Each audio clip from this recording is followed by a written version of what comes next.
નમસ્કાર ગુજરાત. આજે આપણે જોશું 29 નવેમ્બર 2024નું most important current affair.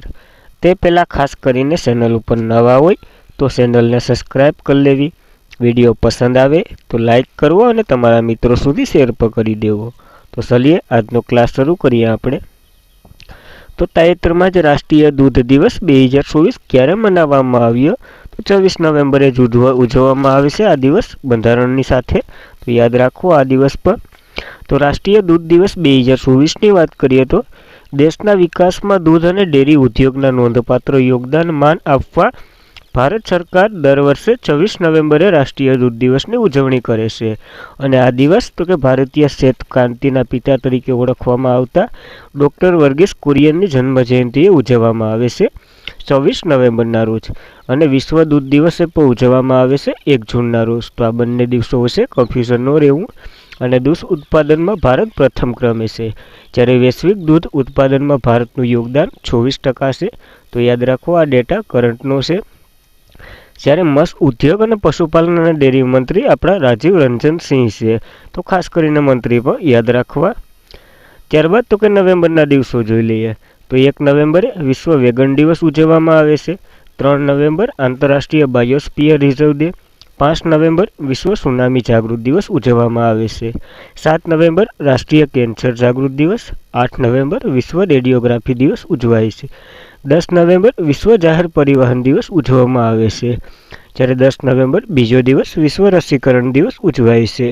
11 November રાષ્ટ્રીય શિક્ષણ દિવસ.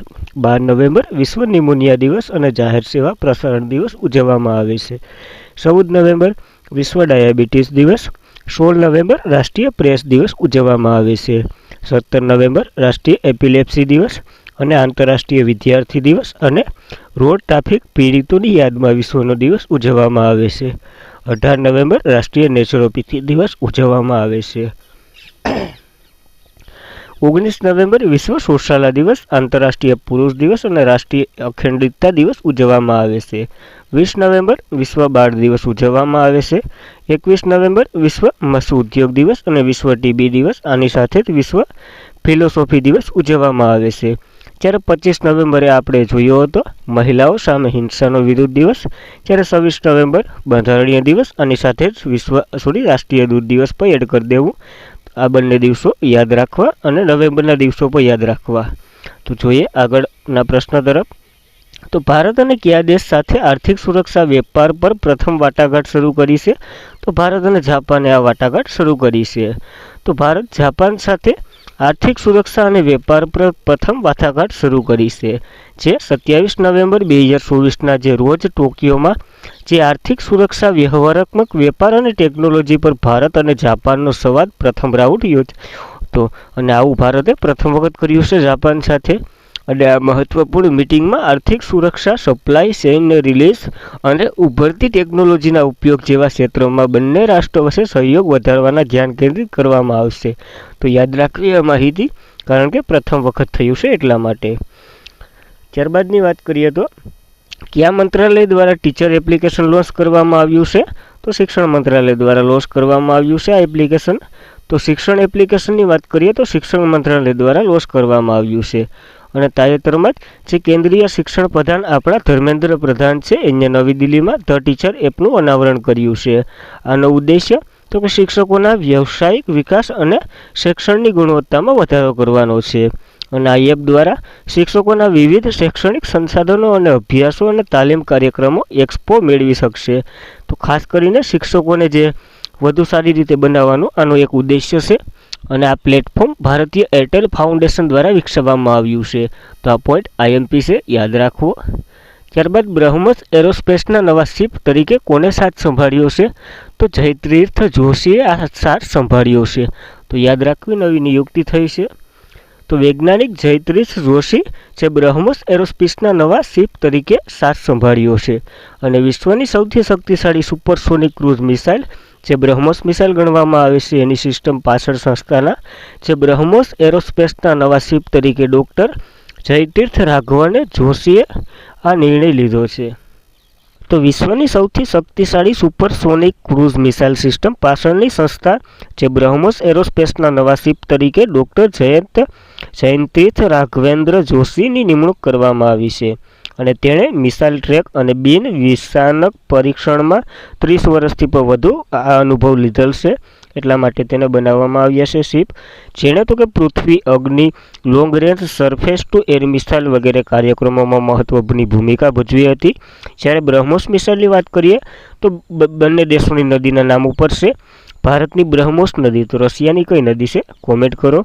તો સુપરસોનિક ક્રૂઝ મિસાઇલ છે, ભારત અને રશિયા દ્વારા આનું વિકાસ કરવામાં આવી રહ્યું છે અને પ્રથમ નિકાસ પણ કરી ચૂક્યો છે ભારત.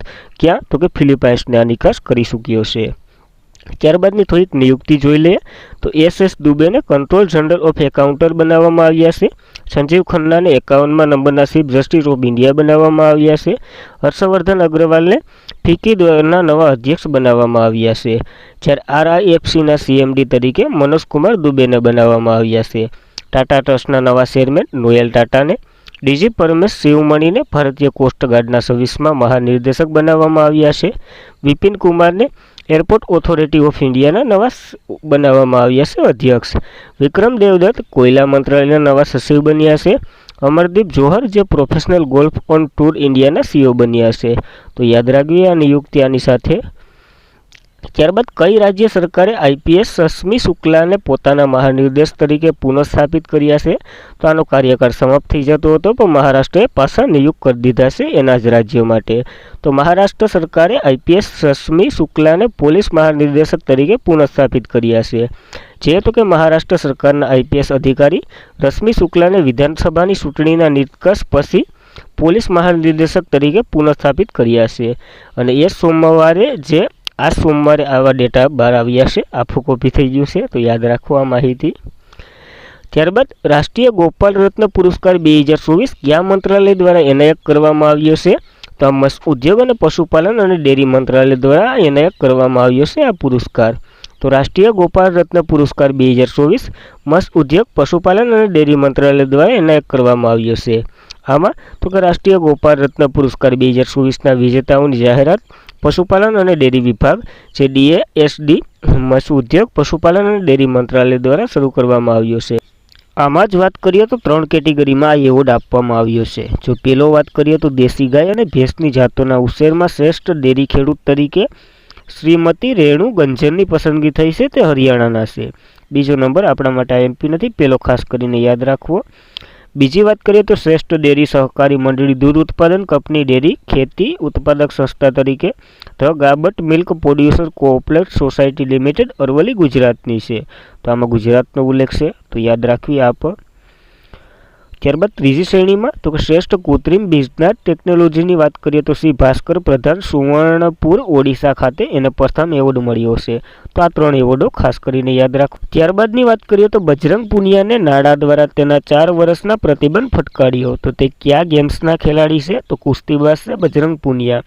તેમણે તો કે યુરિનનું સેમ્પલ ન આપ્યું અને એવી રીતના કીધું કે નાડા છે ને પોતાના સેમ્પલો રાખે તો ખરી પણ ઘણો સમય રાખી મૂકે, એટલે હું કીધું એવી રીતના કંઈ કીધું હતું. તો બજરંગ પુનિયાએ નાડા દ્વારા તેના 4 વર્ષની પ્રતિબંધ રાજકીય કાવતરું ગણાવ્યું. જે તો કે રેસલર બજરંગ પુનિયા નાડા તરફથી 4 વર્ષ પ્રતિબંધ લગાડવામાં આવ્યો છે. તેણે તો કે ડોપ ટેસ્ટ ઇનોવેશન ઇનકાર કર્યો. પુનિતનો દાવો એ છે કે આ એક સ્ટેટઅપ તરીકે એને વિધાવ્યું છે આવી રીતના, એટલે નાડા દ્વારા આને 4 વર્ષનો પ્રતિબંધ લગાડી દીધો. આ કોઈ પણ ગેમમાં ભાગ નહીં લઈ શકે 4 વર્ષ માટે. બજરંગ પુનિયાની વાત કરીએ તો 2009માં રાજીવ ગાંધી ખેલરત્ન પુરસ્કાર, 2003માં પદ્મશ્રી, 2015માં અર્જુન એવોર્ડ અને વર્લ્ડ રેસલિંગ ચેમ્પિયનશિપમાં 4 મેડલ જીતનાર એકમાત્ર ભારતીય કુસ્તીબાજ છે. અને 2018માં કોમનવેલ્થ ગેમ્સ, 2016માં કોમનવેલ્થ ગેમ બંનેમાં ગોલ્ડ મેડલ જીત્યો હતો. જ્યારે 2020માં ટોકિયો ઓલિમ્પિયાડમાં બ્રોન્ઝ મેડલ જીત્યો હતો. તો યાદ રાખવી આ માહિતી. ત્યારબાદ નેશનલ એન્ટી ડોપિંગ એજન્સી નાડાની વાત કરીએ તો તેની રચના 2005માં થઈ હતી. હેડક્વાર્ટર નવી દિલ્હીમાં છે અને DG તો કે આશિષ ભાર્ગવ છે. જ્યારે વર્લ્ડ એન્ટી ડોપિંગ એજન્સીની વાત કરીએ તો તેમની રચના 1999માં થઈ હતી. મુખ્ય મથક મોન્ટ્રિયલ કેનેડામાં છે. જ્યારે પ્રમુખ તો કે વિન્ટોલ બાકા છે. તો યાદ રાખવી આ બંને સંસ્થાઓ. ત્યારબાદ તાજેતરમાં જ નેટવર્ક રેડીનેસ ઇન્ડેક્સ 2024માં ભારતનું સ્થાન જણાવો. તો ભારતનું સ્થાન 49મું છે.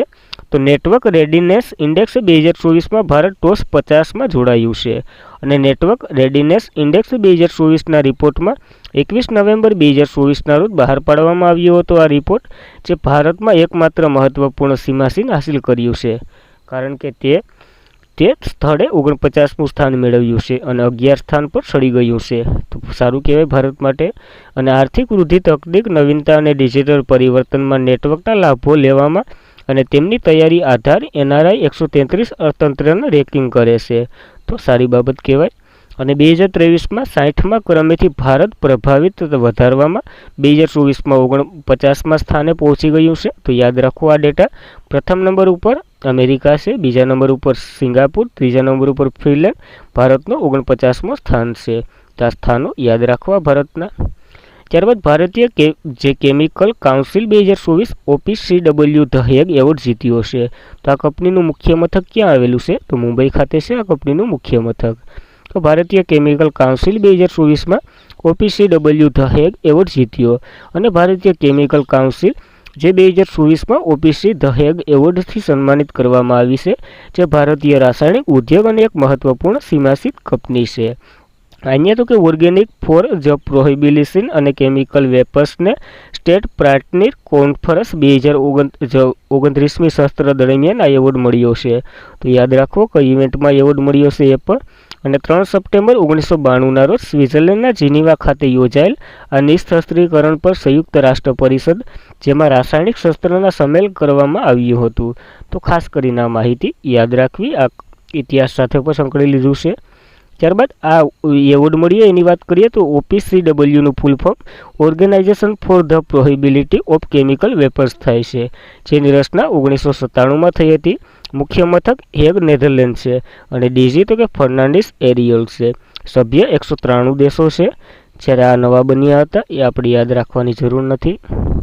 ત્યારબાદ ભારતીય કેમિકલ કાઉન્સિલની વાત કરીએ તો તેમની રચના 1938માં થઈ હતી. મુખ્ય મથક મુંબઈ ખાતે છે. ડીજી તો કે એસ શાંતિ સેવલાન છે. સેવલમ તો ખાસ કરીને યાદ રાખવા ડીજી પર. ત્યારબાદ કયા મંત્રાલય દ્વારા બાલ વિવાહ મુક્ત ભારત અભિયાન શરૂ કરવામાં આવ્યું છે? તો મહિલા એવં બાળ વિકાસ મંત્રાલય દ્વારા શરૂ કરવામાં આવ્યું છે.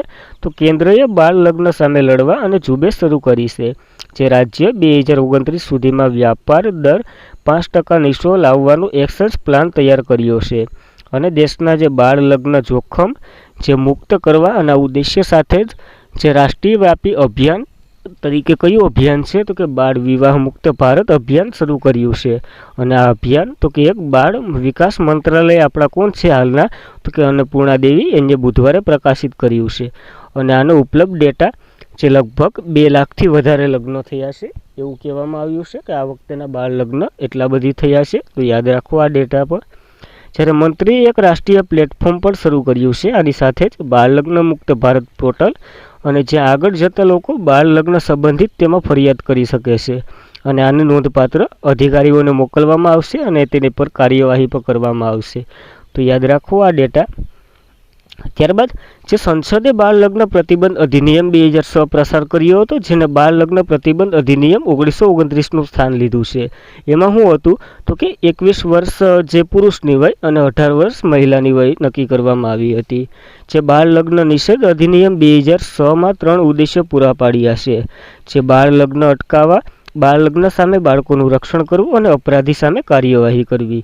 તો ખાસ કરીને યાદ રાખો આ ડેટા પણ આની સાથે. તો મિત્રો આજના માટે એટલું જ હતું. ખાસ કરીને જો વિડીયો પસંદ આવ્યો હોય લાઇક કરો, તમારા મિત્રોને શેર કરો અને ચેનલને સબસ્ક્રાઈબ ન કરી હોય તો સબસ્ક્રાઈબ કરો. Thank you for watching this video. જય હિન્દ, જય ભારત.